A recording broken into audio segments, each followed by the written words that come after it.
Hello, John. Corey, back on the island, and We there's a have an new visitor. infestation. No, you Yeah, don't. There's a monster here. Do you, of the cookie variety. do We you, should do probably you have kill any it. chocolate? Because I'm trying to make cookies. 'Cause No. Get out of here. No. Speaks. Why? No, don't hurt me. No, the pain. Get out of here. No. Deal with him later. So, John, what have you been up to? Bleeding mostly That sounds disgusting. over there on the roof. Why would you... What the hell is that? You...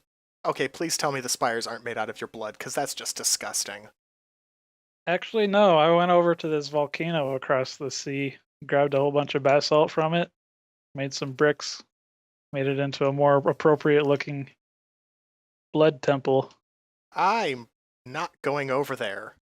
That looks horrible. You Oh, are... it's more inviting than you might think. Okay.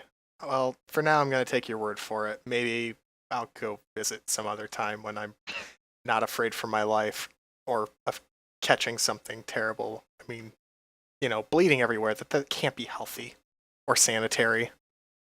That's what the blueberries are for. Aha. Well, I've been busy too. You might notice if you come over here that there's a big brick structure suddenly over here. I was telling you earlier about a mod called Tinker's Construct. This is the first thing you make in Tinker's Construct. It's called a smeltery. And it's a multi-block structure, which means each of these bricks go together in a certain way. And then this thing down here that looks kind of like an oven cooking with some fire coming out of it lights up to let you know it's working. If you click on that, it'll give you a good look at the interface. Basically, it's a 3x3 gap in here. Don't fall in. You will bleed to death, and it won't be the kind you like. Anyway, it's a 3x3 gap in here, and in the interface you can put in ores and other materials, and it will smelt it down into a liquid process. It's also how you can actually alloy certain metals together. So, for example, what's in there right now is Invar, which is ferrous and iron. And if you put it in a certain ratio, you get Invar, and then you can dump it out into bricks or blocks or even tools, different tool parts. And you see over here there's some tool part builders and patterns, and it sounds a lot more complicated than it is, but it lets you build some nifty custom tools out of various materials. It really expands on the whole idea of custom tools, beyond just throwing some iron on top of a stick and calling it a pickaxe.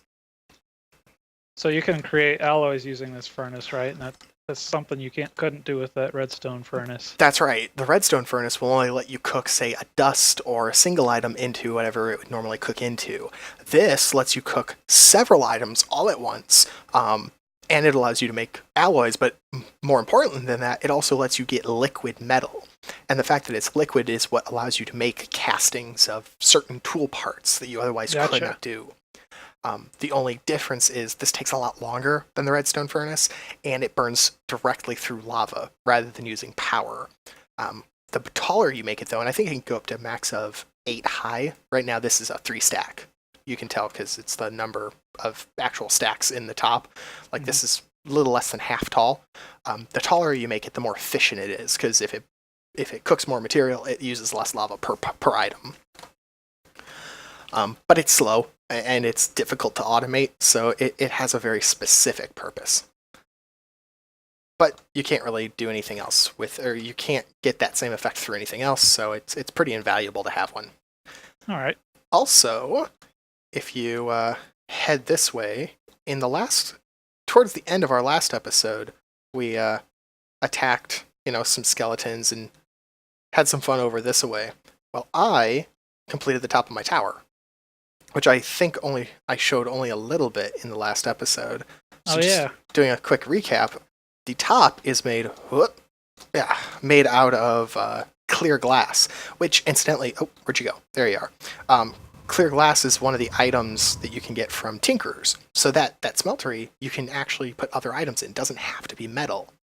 In my case, I actually filled it full of glass and cooked it into clear glass, which you can see now what I was describing with that whole connected texture idea. You notice that the only lines you see are at corners. Yep. And so when you look straight up, you get a much clearer view of the sky. Also, you might notice the big altar thing in here, and this is actually for, I'll wait till you get upstairs. Hello. This is for Ars Magicka. This was that multi-block structure I couldn't quite figure out last time, and that thing in the middle that's glowing is the crafting altar, that invisible block that we couldn't quite figure out what it was doing. Turns out that that's actually a common problem. It only shows up once it's in the middle of a completed structure like this. Okay. This, What have you created? Well, this is how you make spells in Ars Magicka.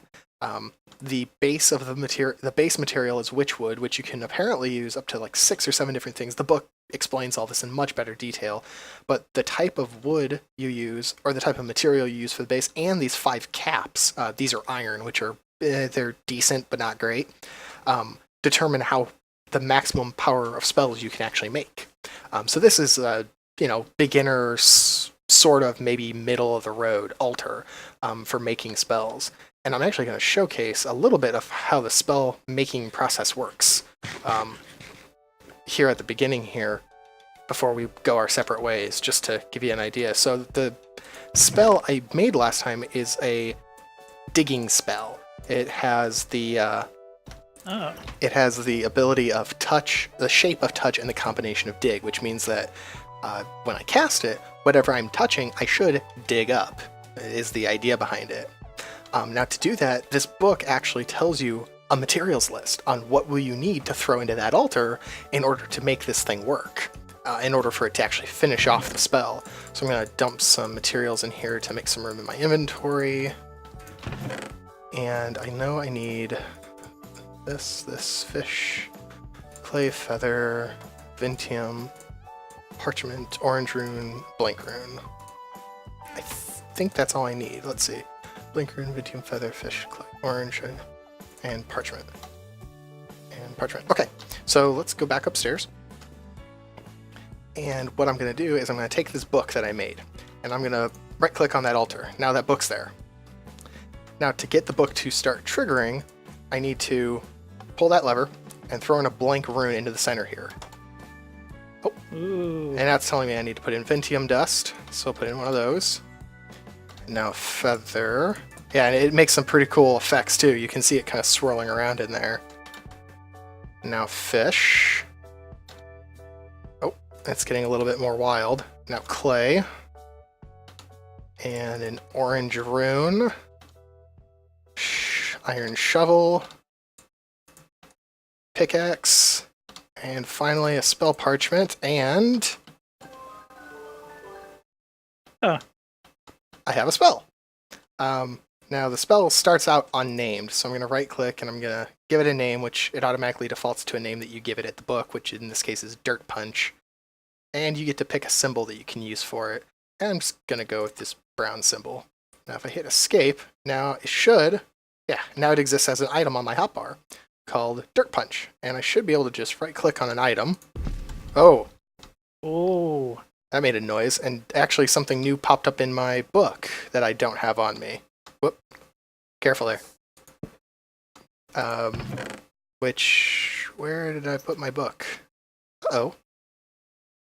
Well, I'll find that back eventually. But apparently now that I have that, I can actually start gaining magical levels. And I gain experience the more I use this spell that I just made, which lets me unlock new combinations and new effects that I can actually build into more spells. Although, wow, it really raised my burnout. I mean, that took my burnout almost to 50% just casting that once, so they really limit you on how much you can actually cast to start with. That's interesting. But yeah, so that's Ars Magicka. I guess that's the start of it, and I guess I need to dig around a little bit to gain some levels. So your burnout is like your capacity for casting magic? That's what it looks like. What it seems is I have mana, which is a resource, but I also have burnout. Oh, just heard it click. Oh, I went up a level. Okay. Yeah, I heard that. I hear music when you level up, apparently. Do you really? Do you hear these boom noises from me digging too? Yeah. Oh, wow. But yeah, when I'm at when my burnout is high, this red bar, casting spells actually takes more. New entry unlocked. casting spells takes more mana. And so it's a way to have, basically you have to balance between not just having enough mana to cast a spell, but also having enough burnout to sustain it and keep it up. I should level up. There we go. It's level 3. It looks like it's taking more and more as I continue doing this, so I don't think I can just sit here and literally punch dirt for levels this entire time. It looks like it is going to eventually punish me in some regard. But yeah, that seems to be kind of what's going on. Although now I have a little new symbol, big purple symbol on the bottom right of my screen, and I have no idea what it is. Well, maybe that'll become obvious later. The only other thing I was going to point out over here is some magical crops. Earlier, you had found some essence seeds, remember? Mm-hmm. And that's some of these over here. I've been growing them, kind of tending to them. What's new, though, and you can just hop over that brick, are if you come over here, you remember how I said we can't make coal yet? Yep. Well, now we can. Go ahead and punch that. Oh, don't touch that. Is that the Ender Lily? Yeah, the Ender Lilies start biting when they get old enough, so you have to watch out. If you come over here, though, go ahead and punch this coal crop, this one that looks like it's finished. And you'll notice one of the items you picked up was a coal essence, right? Yeah. Okay, go ahead and hit U when you're hovering over that. It'll tell you how you use that item, okay? Okay. And what you'll notice is how you use it is if you put, I believe it's 8 of them in a circle with a hollow spot in the middle, it'll make 12 coal. Okay, so coal is a renewable resource now. Yes, you can actually grow coal. Magical Crops actually is another one of these mods that gives you this alternate path to basically getting, I'm not going to say infinite materials, but it's darn near close. Just having an alternate way of obtaining certain materials. So, for the most part, I'm just doing it over here because it's kind of fun and I like the look of them because they make little symbols. But it's not bad to have, a couple of copies of them for some resources that are otherwise kind of a pain in the butt to get. One of the other ones that I'm making over there is dye essence, and it lets you actually make pretty much any dye, colored dye in the game, which just helps with not hunting down so many flowers and certain things. Okay. Well, I just dropped that stuff in your chest, so I doubt I'll be collecting too many of those. Oh, that's no problem. Like I said, it's kind of just a side hobby for now, but it's interesting and it looks kind of cool, so I thought I'd showcase it. Actually, now that I've finished with Ars Magicka, as far as I want to go with it, oh, it's nighttime. I'm actually going to dive into mechanism a little bit, and that's going to get a little complicated, so I may need some time to help prepare stuff. What I'm going to do, though, is I'm going to show off how you go about building stuff here on my end, probably while you go off and do whatever it is you need to do, Mr. Bleedy. But then I can show you how it kind of all fits together down the road. Basically, what I'm going to do is, you've seen our system over there that I set up for doubling our ores right now, using basically using mostly stuff out of thermal expansion. Mechanism allows me to go a lot further, ultimately getting up to 5 ingots per an ore we find. What I'm going to do is set up the next stage, which is 3 times, which is a lot easier than the 5 times when it gets progressively harder. But the 3 times one's not too bad, and it can actually be automated fairly easily as well. So I am going to kind of do that on this end, and then I can show you a little bit of what that looks like down the road once it's actually set up and ready. It's kind of boring to watch the whole thing. So that's what I'm planning on doing at this point. Okay, well that should work pretty well in combination with what I am planning on doing with blood magic. You want to grab a boat? Oh, boats. Oh. All right. Let's see here. Like a crafting table. That's okay. I'm just gonna punch a tree. Oh, I found a boat. Incidentally, dirt punch can actually be used to punch trees. It is not exclusively limited to punching. Punching dirt. Be careful of squids; they will wreck your boat. Oh, really? Yeah, if you hit a squid, it treats it like a solid object, and you'll just crash. Oh my God! You have creatures' heads on these pikes. Why? Yeah, I looked that up actually. Wait, they serve a purpose? I will actually be using those in the future. You're kidding. Oh my gosh. So I just kind of stuck them on the corners there as a Whoa. sort of imposing presence That's interesting. Huh. until I actually need to use them for real. I see you've been having fun with carpenter's blocks. Oh yeah, kind of turned the roof into kind of a bowl shape to mimic the blood altar. Oh, I've never seen this thing before. That's wow, that's intimidating. That's my blood. Blood. I don't want to touch that. What are you doing, John? I guess I will. Oh, I can't really right-click on this. Okay, so this thing has no interface. This just exists. You put items into the pool. Oh, It doesn't have an interface. You just have something in your hand and you right-click on it. interesting. Well, I'm not gonna. Maybe I'll put in some gravel to soak up your blood. That's really gross. Okay. So I learned a few things since that tragedy last time. Yeah? Where I had that setback. I have 2 different life point counters. I have what's in my altar, which using this sigil I can tell that the altar is currently holding 10,000 life points, which is its max. Okay. And then I've also got what I can hold in my blood orb. My blood orb has 25,000 life points. Oh, so those are different tallies then. Yeah, the altar is for transmuting items.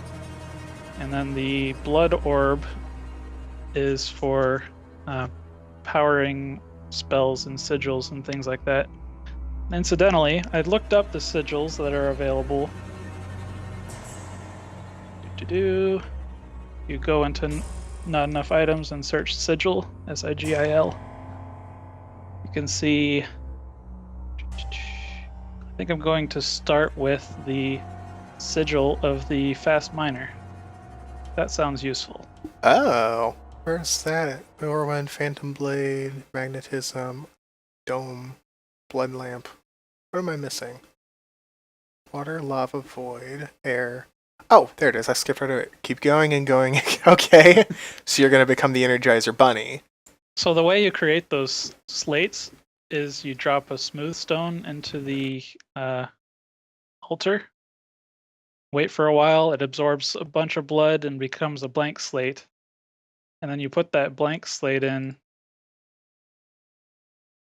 and with a bunch more life points, it becomes a reinforced slate, which is what we need in this case. Oh, okay. Okay, so I need the reinforced slate, those 3 tools.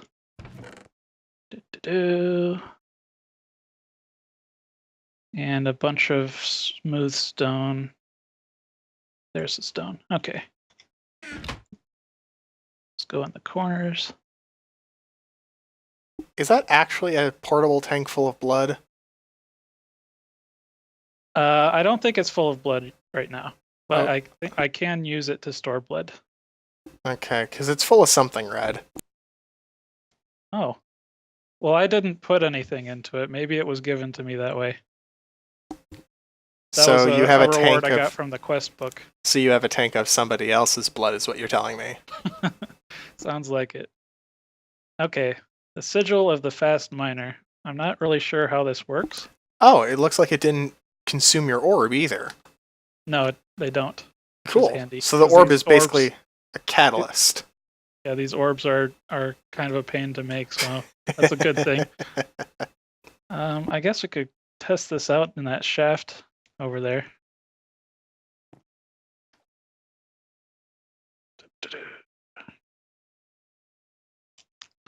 But I've noticed a lot of the stuff in Blood Magic requires stuff from the Nether. Sounds like we're going to specifically- end up there sometime in the not too distant future. Yeah, I need a bunch of glowstone, gas tears, and magma cream. Well, the good news is magma cream could be made into a semi-renewable resource. Oh boy. And the rest of them, gas tiers, are going to be your trickiest part. Glowstone, I don't know. That's a hard one, but luckily there's tons of glowstone in the Nether. All right, so let's see what this sigil thing does. Okay, it's activated. I got stuff flying around me, it looks like. It looks like I'm going a little bit faster. Well, try it out on some of that essence ore over there, because that normally takes a decent amount of time to mine. Oh no, that's significantly faster on things that normally take an iron pickaxe. I think it just gives you... Yeah, you do have something flying around you, don't you? And if I use my divination sigil, I can see that every maybe 10 seconds or so, I lose 100 life points. That doesn't seem like that's too extreme of a loss. Didn't you say that your thing holds like 25,000? Yeah, so I can keep going with this for a while. Yeah, that's not too bad at all. That's actually pretty mild. Cool. I know some of the later sigils, I think, let you mine in an area, but this is pretty decent for what I've got now.